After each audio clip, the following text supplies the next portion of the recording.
This first video will walk you through the process of filing a claim online. To start your search for unclaimed property, click on Begin Your Search here in the upper right-hand corner of the State Treasurer's website.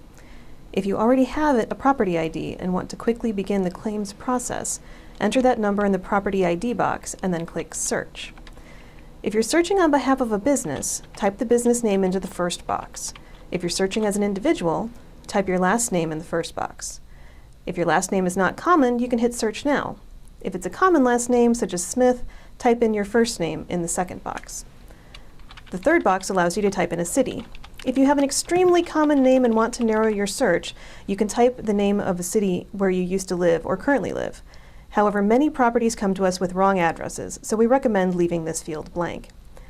When done with these steps, click the Search button.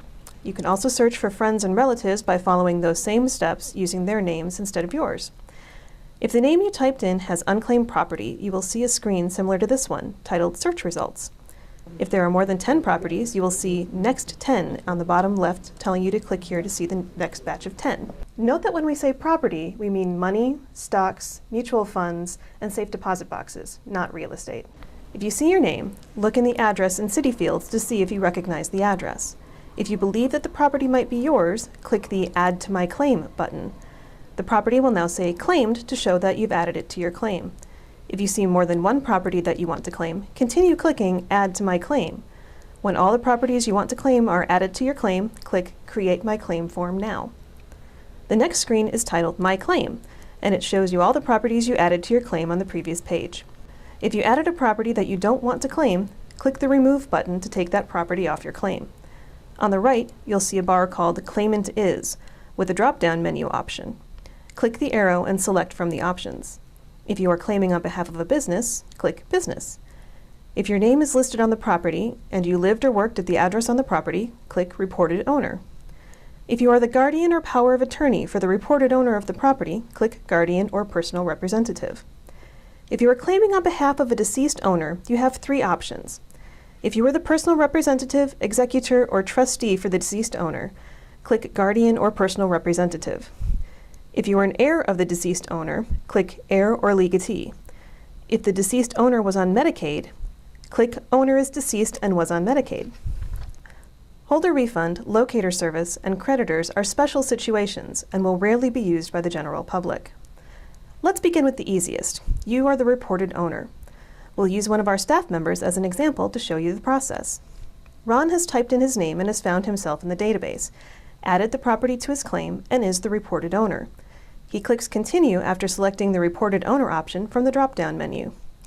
The next screen is File Claim and is asking for Ron's last name, first name, and current mailing address.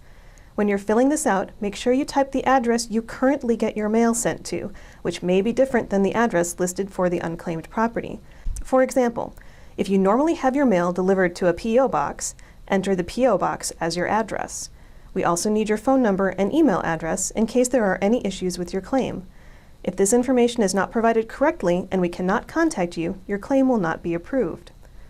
If the total value of your claim is $2,000 or less, you'll have the option of entering your Social Security number and birth date.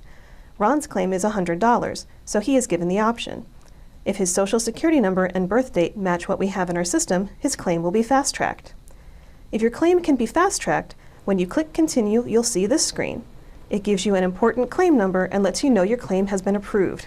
That's right, once you see this screen, you're done and have claimed your money. Congratulations. If you don't receive your check within 10 days, please call our office. If you choose not to enter your Social Security number, or if your claim total is more than $2,000, or you aren't the reported owner, you have two options on how to continue with your claim. To learn how to file those claims, please watch our second video, Filing a Paper Claim.